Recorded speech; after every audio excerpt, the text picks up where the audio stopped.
Okay. Now, can you hear me? Yes. Okay. First of all, Tracy, thank you so much. Both your introductions were so generous and supportive, but I love so many things you said, particularly about feminism. And if we take care of women, we will be taking caring of everything. And I want to say to my dear friend Naomi, I wish I didn't have to go after you. That was just utterly brilliant and so concise and so perfect. I just feel very, very happy to be here tonight at this moment of unprecedented upheaval and revolution in the streets. I'm an old person. I've been here a long time. And like Tracy, I don't remember this moment before. We're at a moment, we're at a watershed moment, which could literally usher in a new day.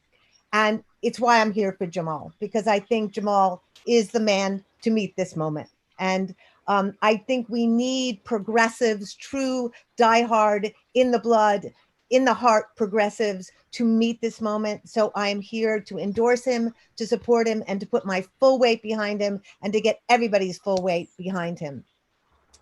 I read this article this week, and this really speaks to what Tracy was talking about earlier, how the majority of countries in the world who have the lowest rates of COVID and the lowest rates of death are all run by women, whether it's Kerala, whether it's Germany. And it's interesting because it's not just because they're women, because we know there are women who are dreadful in leadership positions. But what all of them have in common is they have empathy, they have care, they have warmth, and they believe in science. And I think those elements are exactly the elements that Jamal has. I want to say that we need more male feminists, and it's critical that you move that into Congress and join the others that are there.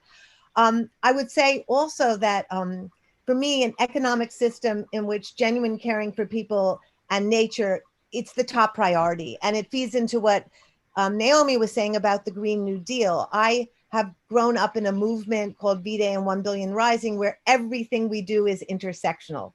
We know we can't fight to end violence against women and girls unless we're fighting to end poverty, unless we're fighting for healthcare, unless we're fighting to end white supremacy and racism, unless we're fighting for our Mother Earth, because without our Mother Earth, all these things are mute or moot to begin with, unless we're fighting for uplifting workers.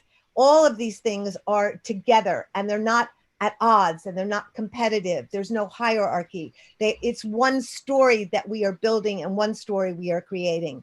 And I just want to speak a little bit about nurses because for me, if we really want to look at if care, for example, had been our driving response to COVID, right? If that had been the motor at which was had determined our deeds, we would have not taken months and months and months before we took it seriously. We would have prioritized every single life over the marketplace. The leaders of this country would have modeled behavior, wearing masks and teaching people what it looks like. We would have thought ahead about those pre-existing conditions in Black and brown neighborhoods and nursing homes and prisons. And we wouldn't have abandoned all of the people we have abandoned and left. And we would have protected and cherished and lifted up every healthcare worker who is on the front lines in this battle. We know now, at the end of the day, 1,000 nurses have already died from this unnecessarily. We didn't have the proper equipment, the PPEs. Nurses were forced to reuse masks, were forced to wear garbage bags as gowns, were treated as if they were literally less than human beings when they were, in fact, the most essential players in this whole story, risking their lives, giving their lives so other people could live. And I think one of the things COVID has taught us, I hope it's taught us, is that the most essential cannot be the most expendable. The people who are giving the most and caring the most have to be cared for the most. Those two things go together. And I think I heard a person say once, if you want to understand a society, look at their prisons and look at the way they treat their nurses. I am a person who was dreadfully sick. 10 years ago, I had stage 3, 4 cancer. And I know on a personal level what nurses do. They saved my life. They are there every single minute, every day, every hour, giving, supporting, taking care of, doing all the difficult, hard, grueling work. And my vision of what a care economy means is that we put people, their care, their welfare, their being before we care about profits. We say how people live in the society, how people breathe in the society or don't breathe in the society is more important than the stock market, and whether we are all back to work making the stock market rise. And I know, like, having traveled around the world, that often where there is leadership, where people focus on care first, it actually impacts everyone in society, the way Naomi was talking about the new Green Deal. If we care for the earth, then we care for how Black and brown people are treated. If we care how Black and brown people are treated, we care how nurses are treated, because care is the core concern and care is the driver of our actions. And I just want to say that in terms of Jamal, you know, I've read so much about you, I've followed you, I've listened to you. But to me, the fact that you have spent so much of your life teaching, so much of your life in the schools with students, with children, on the front lines, giving your soul, giving your spirit, giving your wisdom, is an exemplary reason for you to be in Congress, because we need teachers. We need people who have wisdom. We need people who have been offering and deepening. I love what you once said in an interview, that fourth grade was your favorite group that you ever taught. And you said the reason for that is that they were old enough to understand, but they were still young enough to have their vibrancy. That's how I think we all want to be. We want to be in fourth grade. We want to be at that point where we're old enough to learn, but we still have our vitality. And I think so many of the things that you have stood for, which Naomi echoed, whether it's being on the streets to demand that Black Lives Matter and all Black Lives Matter, whether it's standing up for the healthcare and Medicaid for all, whether it's fighting to make sure, you know, everybody gets to go to school and gets educated. These are all the values I believe in. And I think Bernie, bless him, ushered in a radical and progressive revolution. And our time is here. We only have to look to the streets to see the people rising. And you are the candidate to seize this moment and move it into Congress. So I'm thrilled to be here to support you. Thank you. Thank you so much.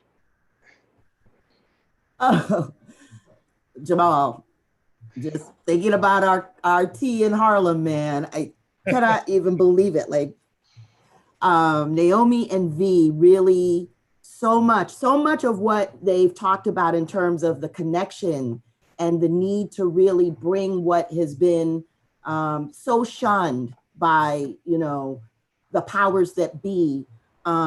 You are part of what's elevating what's right and where we should be, our social contract, if you will, which has been broken on a number of levels, especially in the last 3 years. But overall, I think folks being in the street, it's about a rejection of the social contract and how we care for one another instead of how we get divided.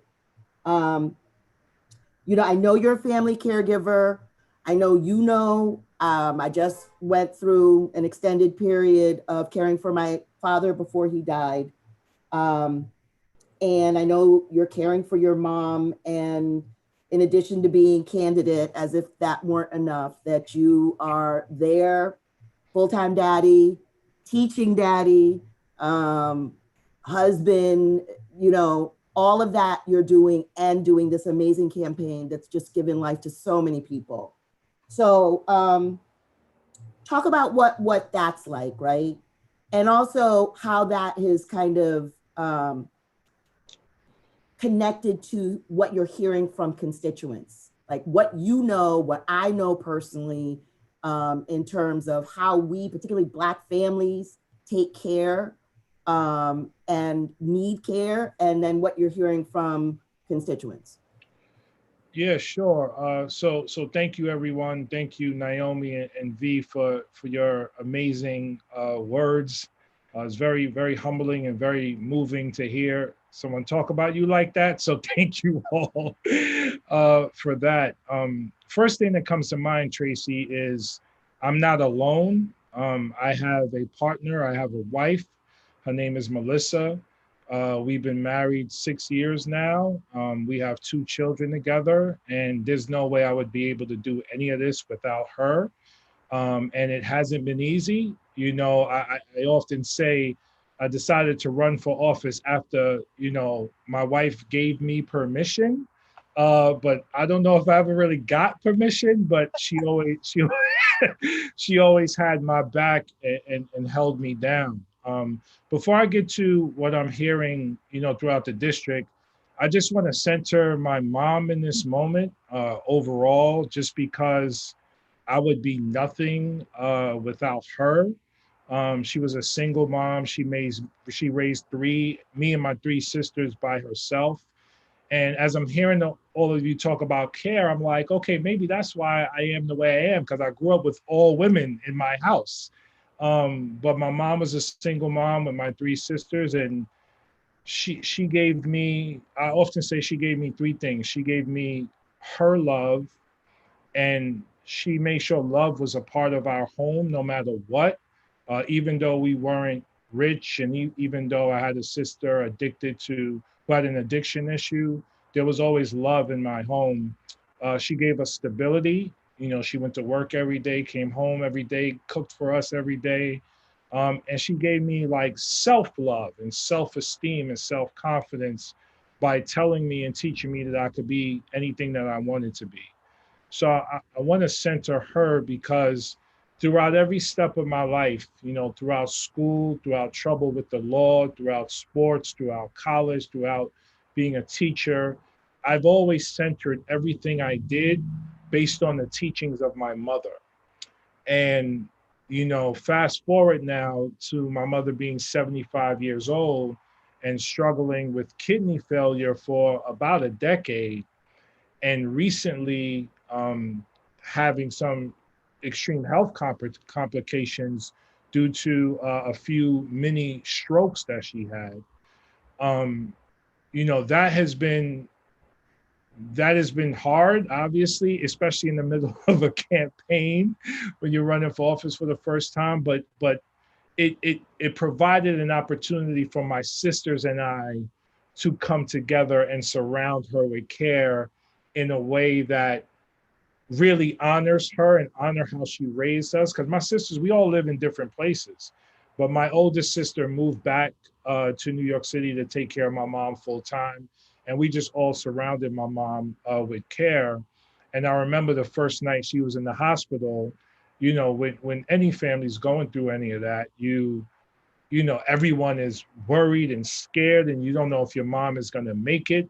And, you know, you try to keep it together, and we all handle grief a different way. I remember my sisters and I got into this big fight.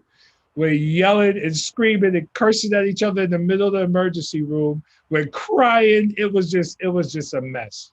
And, but I love my sisters more than anything on this universe other than my mom. And we worked it out, got it together, and provided our care. And one of the things we learned throughout that process is, one, how amazing the doctors and nurses are in our hospitals and in our rehabilitation centers, but also how under-resourced they are and understaffed they are, and how dense and convoluted our healthcare system is, and the hoops we had to jump through and the paperwork we had to do to figure out how to get my mom a home health care worker. And she got sick in November. This is June. Literally in May, the paperwork was finally finalized to get her a home health care worker. It took that long, from with four competent people jumping through hoops and going through the process. And that makes me think of the people I've met on the campaign trail, and people who are providing long-term care to their mothers, to their grandmothers, people who have exhausted their complete savings to provide this care, people who have left their jobs to provide this care.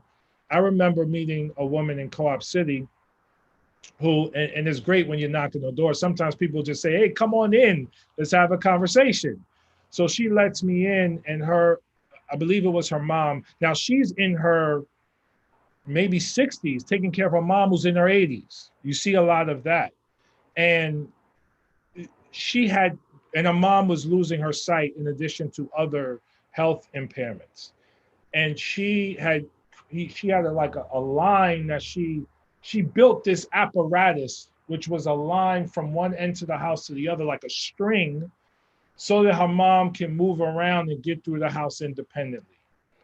And it was at that moment I realized that not our healthcare system is not only fractured, but in terms of long-term care for arguably our most precious human resource, which is our seniors, is so disrupted and non-existent that we need Medicare for all, absolutely. We need to focus on long-term care, and we need to continue to center those who are most vulnerable in our society, which is obviously our seniors, and throughout my career has obviously been our children.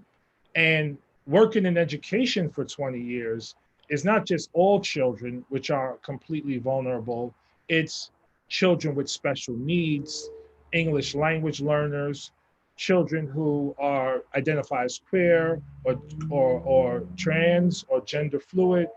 Uh, my job as an educator over 20 years was to create an environment in my classroom or in my school that was centered on love and safety and radical care for our children. So as I think about the Green New Deal, I know I only have a minute left, as I think about the Green New Deal and the caring economy, my thought begins initially with long-term care for our seniors and early childhood educators. Because right now we have a system where early childhood educators aren't necessarily part of a union. They're completely underpaid and forgotten about. And if we get early childhood right for our children, particularly those who live with toxic stress and chronic trauma because of poverty and bad policy, we can help children. We can help children be better prepared for kindergarten and to have better health and education outcomes over the course of their lives.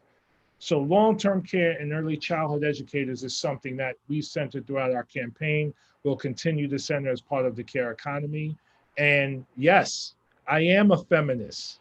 And I'm happy that V called that out and allowed me this platform to say for the first time in my campaign that I am a feminist.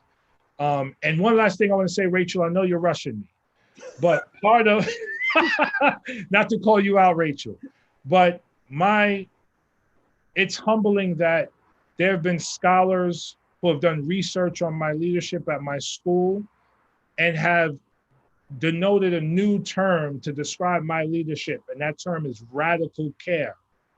And when I wrote my dissertation for my doctorate in education leadership, one of my theoretical lenses was critical care. So I'll leave it there, and it's just an honor to be with you all, and I look forward to this conversation. This is absolutely amazing. Thank you so much, Jamal. And there was so much there in what you talked about. You and I have had discussions, and we all know it. The personal is political, right?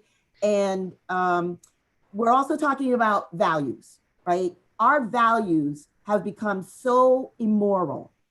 I know we're not calling Rachel out, but she is the glue that connects all of us. And, you know, in working on state campaigns around just getting the right wages for workers in the caring economy, and having that whole discussion about people needing to leave care jobs to go work flipping burgers, right? And that really speaks to where the power is and where the power has been, that our values are skewed, and there's always enough money. And we clearly saw that. We saw it, we're just living through it. There's always enough money. It's about the priorities and the values that get built into the public policies. So, you know, I'm looking for you as part of the squad and as a fomenter, right? You go there and you're going to be a change agent. And so the values that get built into public policy, there's a whole bunch of stuff we have to just throw out and start anew. So we want to talk about some of the fundamental things that we need to get in to the realm of kind of this national discussion and this national awareness of the brutality, you know, the brutality that manifests in so many ways and people's utter rejection of it. So the New Deal excluded farm workers and domestic workers, right? Black folks, right? The New Deal, brown folks, right? Black and brown folks won't get addressed unless they are addressed, unless there's somebody to speak to it. If you're not at the table, you're being served. So let's talk about, and I want, you know, this is for all of us, so mic's off. What are some of the areas that we're really going to kind of need to put a stake in the ground? We can't resolve it as soon as Jamal gets there, but what are we going to need to put a stake in the ground as a way to really reimagine and rethink and throw out stuff that no longer works? So we're talking about domestic workers. For me, harm reduction and drug policy, huge, huge, huge impact of, you know, institutionalized racism, just writ large, the embarrassment in the world, and how to lift up women workers, right? So let's talk about what we would need to do, or what we are going to need to push to really make us move beyond the rhetoric or the words of caring economy to the actual caring economy. Naomi, you first. V, you first. Naomi, do you want to go first? Well, I think one of the things that we need to do a better job of doing is connecting the dots between the calls in the streets to defund the police, to close prisons, to defund the military. That's intimately connected to the chronic underfunding of the care sectors, right? And all of the abolitionists talk about how they aren't just talking about cutting funding. They're talking about investing that funding into the infrastructures of care, right? Into the infrastructures that actually improve quality of life and that systematically close inequalities. So this is intimately connected to desegregating the school system. It is intimately connected, I think, to valuing the work of care in growing our food as well. I mean, this is one of the things that I think COVID has really unveiled in so many ways. And I use the word unveiling because that's a word that I learned when I was in Puerto Rico, which when I was there after Hurricane Maria, and that was a phrase a lot of Puerto Ricans were using to describe what Maria had done, that it was an unveiling. That it unveiled the disasters under the disaster, right? And I think that COVID has done that for the entire country and in many ways the world, right? And one of the things that has been unveiled, as V mentioned earlier, is that work that is essential is treated as disposable, sacrificable, and that the work is to bring these things into alignment, right? That which is essential, that we cannot do without, right? Food, water, care, healthcare, education, all of it, right? That we need to value that as if it is the most essential thing in life. It has been exposed as the most essential thing in life, and yet at the same time, we have seen that the people who do this work, whether they're working, you know, in the field, in the meat packing plants, you know, in the elder care facilities, are treated as if they are disposable. Yeah. Can I say something to that? Because I think in the same way that COVID's unveiling all the real story underneath it, I think we never really know what the real story is. Like, for example, we criminalize need in this country. We criminalize pain. We criminalize. A perfect example for me is I worked for years in a homeless shelter in New York, right? Every single woman who came into that shelter was either suffering from some form of mental illness, had suffered some terrible loss, had been poor, but had been poor because of some terrible thing. I worked at Bedford Hills Correctional Facility for 8 years. And what did I see in that prison? I didn't find criminals. I found women who were marginalized, either never had education, had been raped, and had been sexually assaulted to the point where they couldn't function and did one thing where they acted out at a certain point in their lives. Women who had mental illness that went untreated. And I think part of what we have to do is start saying, in the same way we're defunding the police have been given this task now of taking care of the homeless, of taking care of the mentally ill, and so what happens is all of that gets criminalized as opposed to solved or salved or taken care of. And I think when you look at a Green New Deal, I think if our core concern, the motor is care as opposed to punishment, which has been the driving thing in this American society for so long, which is punish, punish, punish, as opposed to uplift, care, embrace, concern. Why is somebody acting out? Why is somebody throwing a bottle through a building? Why is somebody shooting their John or what's happened in their life that has brought them to that moment? Seems to me where, and I think that's the policies we need to create on the basis of those things. Right. And Absolutely. that's policy rooted in empathy and compassion and emotional intelligence, something that is not a part of our school system at all.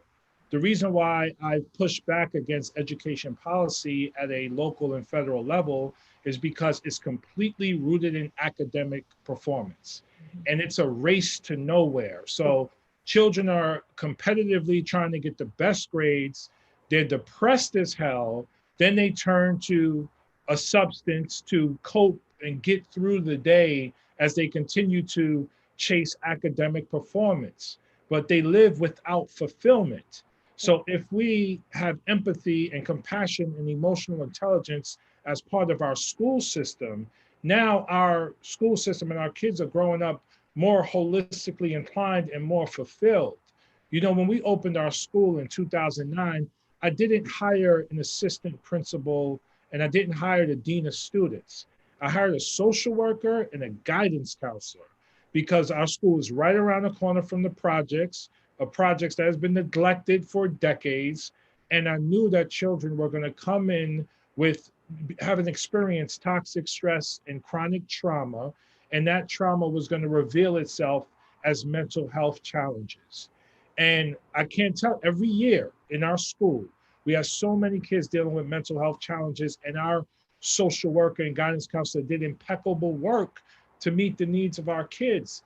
But we still had so many kids who were self-mutilating and harming themselves because of the anxiety that they had to cope with. And some of them had to be hospitalized. And one of the most moving moments of my career is when I went to a sweet 16 of a child who struggled with that. And she actually gave me a rose at her sweet 16 because she appreciated the caring environment that we created as a school. And when I talk about, sorry about that, early childhood education, it's because I learned about the impact of trauma on the lives of our kids. And if kids go through toxic stress and chronic trauma between the ages of birth and 3 years old, their brain is not developing in the same way as someone who lives without trauma in a nurturing environment. So the child without trauma is entering kindergarten light years ahead of the kid who has to deal with that trauma. So I just want to highlight early childhood once again as a space to focus to make sure all people, regardless of background, are growing up in a nurturing environment so they're ready for school and life beyond school. Absolutely. And I think, you know, again, we're invariably talking about the connectedness, right? We can talk about it as intersectionality. We have to recognize that the silos and these artificial splits in our lives and how different systems deals with different parts of our lives. There's no reason, for example, why we have for so long dealt with people who use drugs in the criminal justice system when it is almost always a health issue. And that not everybody is addicted, but we treat everybody as though they are. And then, as V said, we criminalize everything. And so those industries are the ones that have grown, the industries of detaining and controlling and repressing. Those are the systems that have garnered, so many resources, and the resources that are about caring and about time and about investments in individuals and their communities. Because in both cases, when we're talking about elders or we're talking about children, they do not exist apart from their families and their communities. So when you're providing that care for those individuals, it reverbs. It has to have a kind of multiple impact. It's never just the child. It's never just that elder. So I think, policymakers that we've grown up seeing don't have the words or capacity to think the way that we are talking. They cannot even get this. And so that's why, Jamal, you have drawn so many people to your campaign and to the excitement of the moment of change and the absolute rejection of the kind of slackered incumbency, the lazy incumbency that people have suffered under. So I know we're getting close to time, and there are some questions I think that we wanted to grab from the audience. Say something. Let's see. Oh, so for Naomi, could you school us a little bit on your LEAP initiative and its relation to the Green New Deal? There are folks in New York City, in the New York City climate justice movement in the beginning stages of conceiving a LEAP New York City, which we know Jamaal Bowman would be a champion for. Yes, so the LEAP is a sort of proto-Green New Deal project that I was one of the founders of in Canada before I moved to the States. If people want to look into it, they can go to our website, theleap.org. It's now international.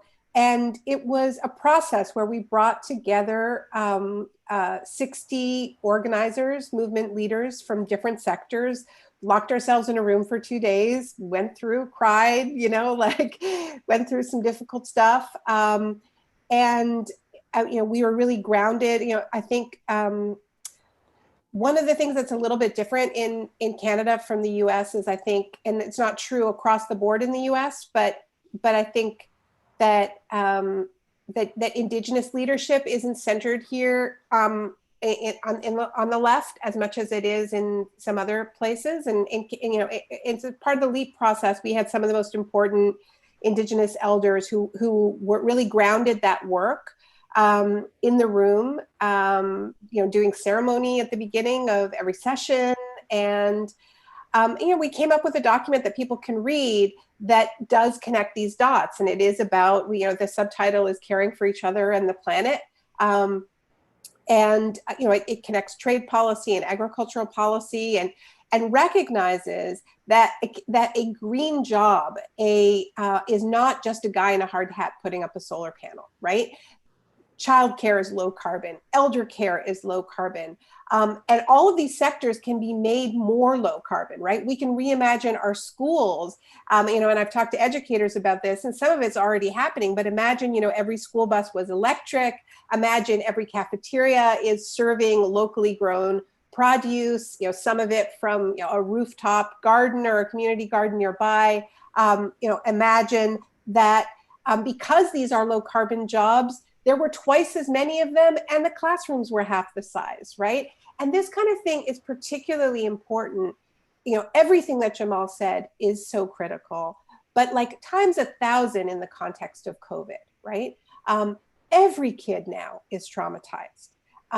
And they are so confused. I've got an 8-year-old, he just turned 8 yesterday, but we're teaching them to be afraid of people, not to be afraid of people. They're getting so many mixed messages. we have to scare them, particularly little kids, in order to get them to follow social distancing. We have to scare them, and we don't like scaring them, right?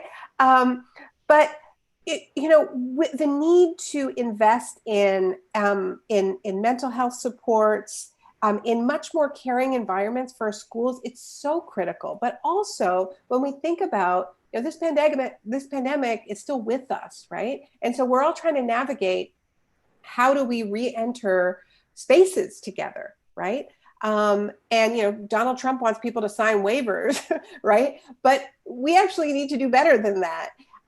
And what we're finding is that a lot of people like being outdoors together. They're more nervous about being indoors together, as they should be. So we need to also be integrating more outdoor education. I think we need a new climate conservation corps, which is part of the Green New Deal. We have all these young people who are graduating university, graduating high school. They have no idea what their futures hold. And we can create millions of jobs, as they did in the New Deal era. With the Civilian Conservation Corps, they created 2 million jobs and planted 2 billion trees. That's the kind of thinking we need, I think, connecting the dots between the desperate need for job creation, the need to connect people to the earth and to each other. And in the context of New York, I'm particularly worried about what I've called the Scream New Deal, which is Governor Cuomo's idea of just handing the whole thing over to Bill Gates and Eric Schmidt from Google, who want more remote teaching, see that the way to deal with COVID is just to have kids on screens forever, instead of thinking about, how do we invest more in education? How do we have smaller classrooms? How do we have more outdoor ed? And I think the difference is, do we value people? Do we value care, right? Or are we going to pretend that machines can fix this for us? Right. Can I say something to that? Something that Jamal was saying. My experience has just taught me over and over that trauma is so fundamental to everything we're dealing with right now, whether it's the trauma of white supremacy and historical ongoing racism, whether it's the trauma of sexism, whether it's the trauma of rape and brutality, whether it's the trauma of poverty and homelessness. I feel like we need to take the time to heal each other and ourselves. And we need to start creating positions for that. And I just want to say quickly, I ran a group for 8 years at Bedford Hills facility with, women who were there for violent crimes.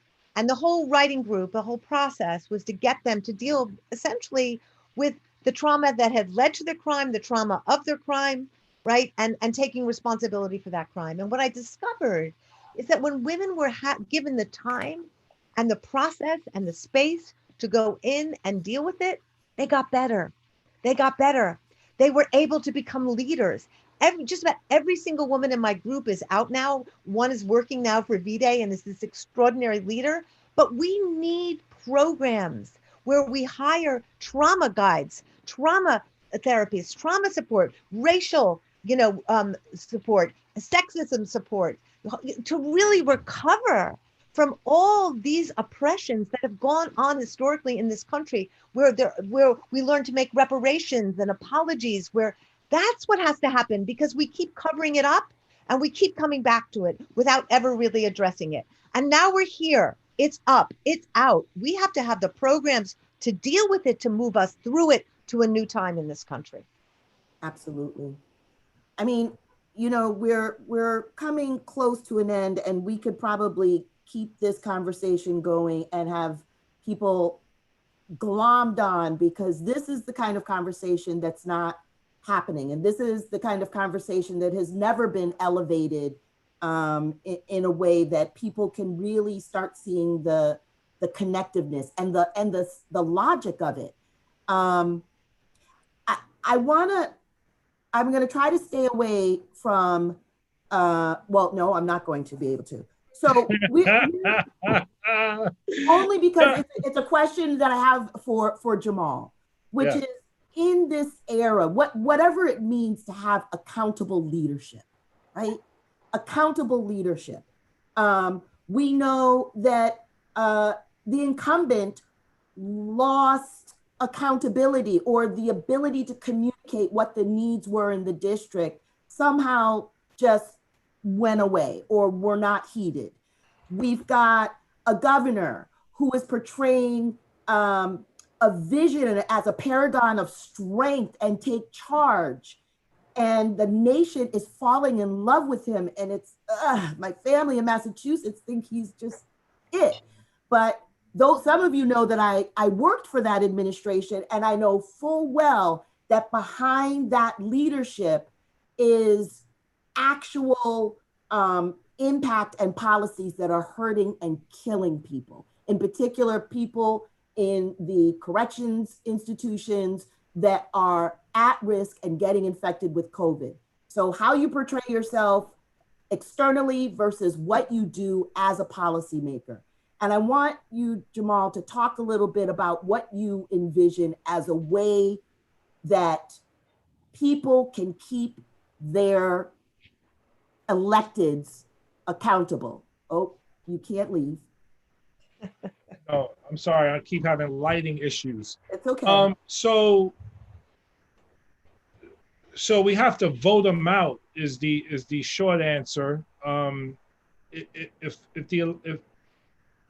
we have been miseducated, and I hate to keep going back to education. I know I'm the educator. I don't want to fit the stereotype. I'm sorry. But if you go through a K-12 system and you don't learn how democracy works and functions and your place within it and your power within it, you come out of school thinking they will deal with that. That is their problem. And when you do that, you take your power away. And I'm saying that because I used to be one of those people. Like I was miseducated as well in terms of how our democracy works. Elected officials work for the people. It's not the other way around. And people have to hold elected officials accountable. And if the elected official doesn't respond, you have to vote them out. And to your point about Cuomo, he gives a great press conference, but his policies actually create harm and are brutal to our most vulnerable communities. What I want to say is this: forget Cuomo for a second. Let's focus on, God willing, in 8.5 days, Jamal Bowman is close to being elected the next congressman of New York 16. What I'm excited about is surrounding myself with people like Tracy, V, Naomi, and others who have done this work for their entire lives and who will help me to create policy and write policy and fight for policy that center human rights, equality, and justice, center the general welfare of everyone, center well-being, and center care. Like, that's what I'm excited about. And you all will help me and hold me accountable to making that happen in Washington and pushing that agenda. And the grassroots and the individuals that I've worked with throughout this campaign will also hold me accountable as well. And guess what? I'm going to hold myself accountable. Because I used to say as a principal, if I suck, I'll leave the job. Like, I don't want to, I'm not going to stay here if I'm not doing a good job. And my job is to meet the needs of the people that I serve.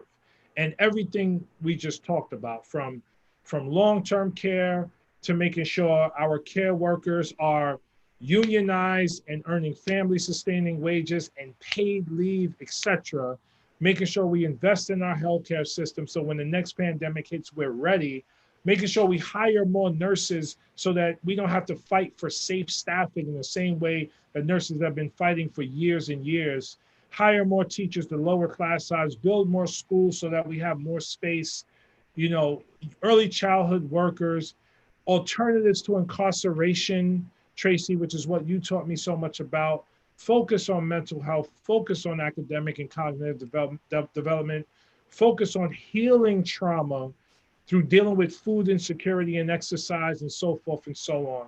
There's a lot of work to do, and I just hope that you all don't just endorse me and leave. Let's stay together and continue to do this work together, because I cannot do it alone. I'll end with how I started.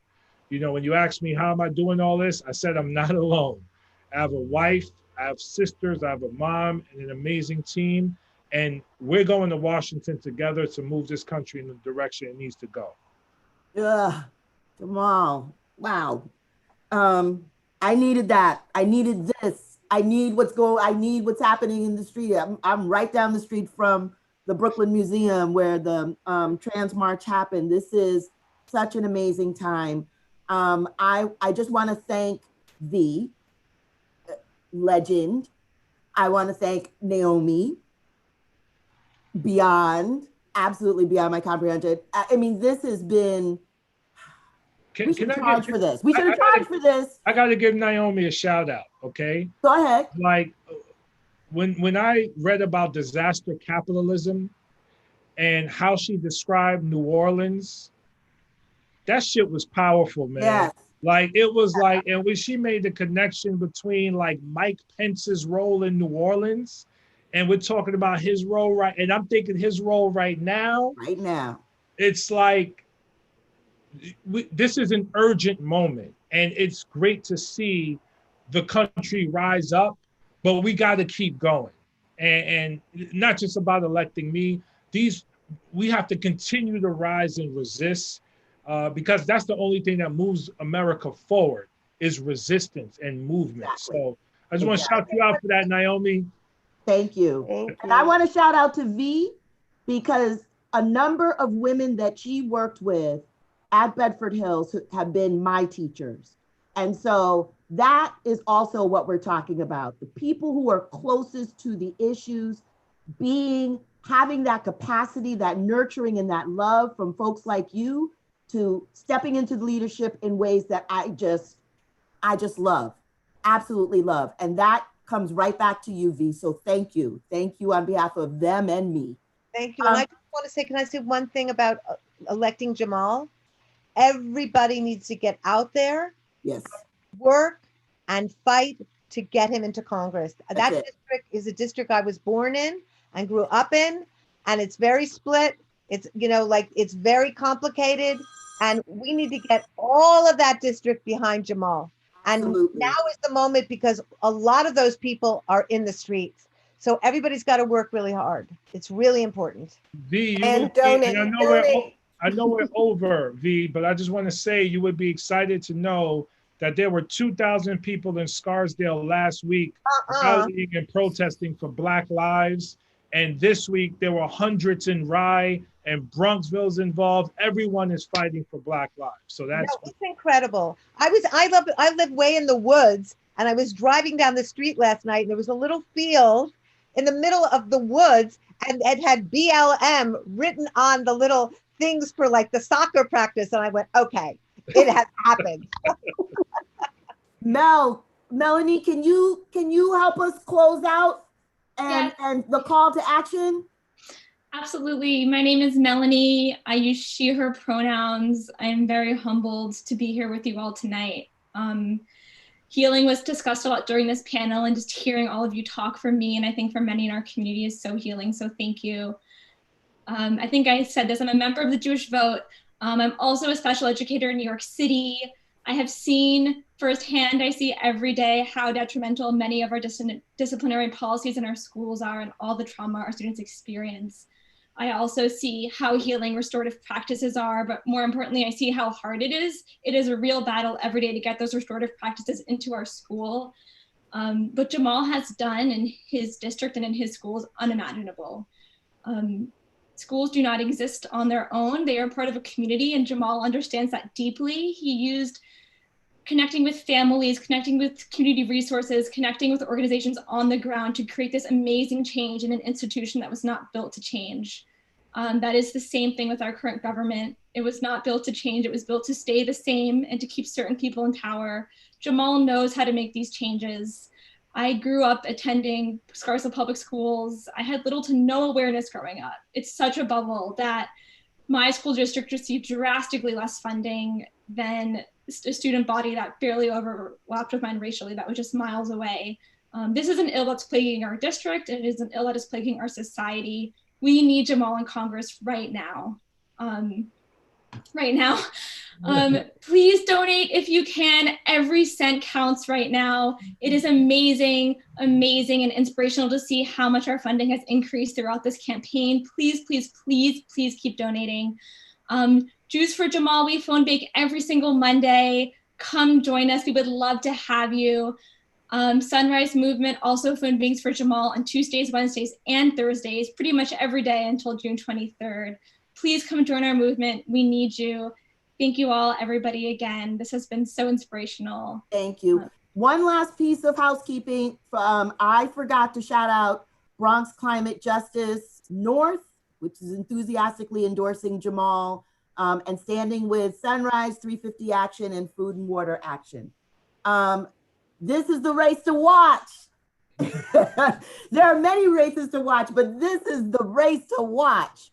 So join us. Join us. We got 8.5 days, right, Jamal? 8.5 days. Let's go. Let's go. Let's go. This is it. Thanks, everybody. Thanks, everyone. Peace and love. Okay. Bye, V. Bye, Naomi. Bye. Bye, Melanie. Bye, Tracy.